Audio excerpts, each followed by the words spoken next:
रमाई गृह उद्योगाची यशस्वी वाटचाल।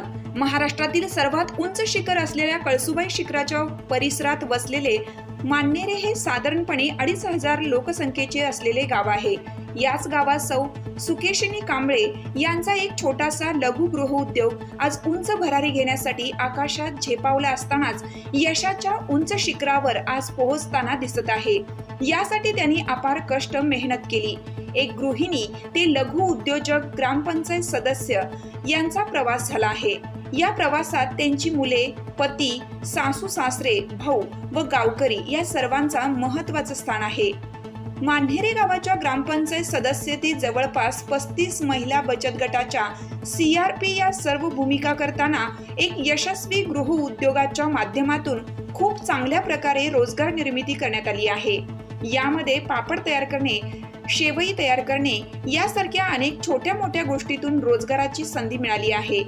यांच्या यशस्वी उद्योगाचे कार्य आमचे प्रतिनिधी अजय पवार यांनी घेतलेली मुलाखत होय। नमस्कार, मी अजय पवार सर। आज आपण आलेलो आहे मान्हेरे गावामध्ये। मान्हेरे गाव म्हणजेच कळसुबाईच्या शिखराशी असलेले हे गाव। या गावाची लोकसंख्या साधारणपणे 2200च्या आसपास आहे। या गावामध्ये साधारणपणे 1ली ते 12वी पर्यंतचे वर्ग आहेत। गाव तसं छोटं आहे, खेडगाव आहे, निसर्गाच्या कुशीत दडलेलं आहे। या अशा गावामध्ये अनेक छान छान उपक्रम चालत असतात। आज आपण आलेलो आहे मान्हेरे गावच्या रमाई बचत गट ज्यांनी आज चालवलेला आहे। आणि मी असं म्हणेन की आज आमच्या अकोला तालुक्यात असेल, आमच्या जिल्ह्यामध्ये असेल, या ताईंचा प्रथम क्रमांक आहे। यांनी 300 पेक्षा जास्त बचत गट एकत्र करून एक संस्कार, एक रोजगाराची उपजीविका आणि ह्या रोजगाराच्या उपजीविकेबरोबर लोकांचा सर्वांगीण विकास, पर्यटनाचा पूर्ण वापर करून घेणं, नैसर्गिक साधन संपत्तीचा वापर करून घेणं, यासाठी आपण अशा एका व्यक्तिमत्वाला भेटायला आलोय। आज आपण त्यांची ओळख करून घेऊया। ताई नमस्कार, मी अजय पवार सर, न्यूज मधून आलेलो आहे। मला प्रथमतः तुमची ओळख सांगा। मी सुकेशिनी सुरेश कांबळे, मुक्काम पोस्ट मान्हेरे, तालुका अकोले। मी रमाई महिला बचत गटाचे अध्यक्ष आहे, तसेच CRP म्हणून कार्यरत आहे। आता तुमच्या CRPच्या याच्यामध्ये साधारण किती बचत गट आहेत सगळे? आमच्या गावात एकूण 32 गट आहेत। 32 गट आहेत। 32 गटात महिला किती असतील? 32 गटात जवळजवळ 450 महिला आहेत। आपण 2 व्यक्तीला एकत्र करू शकत नाही, पण आज जवळपास 400च्या आसपास महिला एकत्र करण्याचं सगळ्यात मोठं काम या ताईंनी केलेले। आणि त्यांची विशेष गोष्ट एक आहे की त्या फक्त CRPचं काम करतात असं नाही, तर आपलं सगळं घर कुटुंब सांभाळून या घर कुटुंबाच्या बरोबर सगळ्यात महत्वाचं मान्हेरेची जी ग्रामपंचायत आहे त्या ग्रामपंचायतीच्या सदस्य सुद्धा आहेत। अशा या ताईंकडून आज आपण हे सगळी माहिती घेऊ। ताई, हे जे मशीन आहे मी बघितलं, हे आपण याच्यावर पापड तयार करता, बाजूला मी पाहिलं शेवईचं मशीन आहे। हे कोणत्या योजनेतून आपण घेतलं? हे मशीन PMFME अंतर्गत मी 35% अनुदान त्यातून घेतलेलं आहे। आणि आमच्या सरांनी म्हणजे आम्हाला गुंजाळ सर असतील, कोळी सर असतील, त्यांनी महिलांनी व्यवसाय सुरू करावे त्यासाठी मी म्हणजे प्रथम माझ्यापासून सुरुवात केली। आणि आमच्या गावातही बरेच उद्योग सुरू झालेले आहेत, तर इतरही महिलांनी असे व्यवसाय सुरू केले पाहिजे।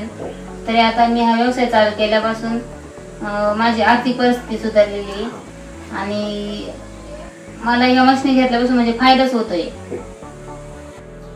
साधारणपणे या मशीनवर दिवसाला आपण किती वेळा पापड बनवतो, किंवा आपल्याकडे जे ग्राहक आहे ते दररोज असतात का? हो, दिवसाला तरी 2-3 हजाराच्या वर माझा धंदा होतो। म्हणजे दिवसाला साधारणपणे 2-3 हजार रुपये कमवून देणार हे मशीन आहे। त्या ताईंनी हे जे मशीन आणलेलं आहे ना, ते नंदिनी पापड मशीन नाशिकवरून आणलेले। मी 2-3 वेळा बघितलं, उत्कृष्ट असं काम यांचं चालतं। याच कामाबरोबर त्यांच्याकडे शेवई मशीन सुद्धा आहे आणि छोटे मोठे लघु उद्योग जो आहे तो आहे। मला असं वाटतं यांच्यापासून एक प्रेरणा आहे ती घेण्यासारखी, की आपलं घर सांभाळ करून, कुटुंब सांभाळून, मुलांचं शिक्षण असेल, शेती व्यवसाय असेल, ग्रामपंचायतीचं कामकाज असेल, CRPचं कामकाज असेल, या सगळ्यातून वेळ देऊन आज त्यांनी हा लघु उद्योग सुरू केलाय. असाच लघु उद्योग हा गावागावांमध्ये परिसरामध्ये झाला पाहिजे, जेणेकरून सर्वांगीण विकास, गावचा विकास हा आपणच करू शकतो. असं म्हणतात की आपलं आयुष्य हे तळहातावरच्या रेषा घडवत नसून त्याच्या पाठीमागचं मनगट घडवत असतं. हे आज आम्ही या ताईंपासून बघितलं की सगळं घर संसार सांभाळून त्यांनी हा उत्कृष्ट असा हा छोटासा व्यवसाय आज सुरू केलेला आहे. ताई, याच्या पुढे आपण काय करणार आहात असं काही ठरवलंय का आपण?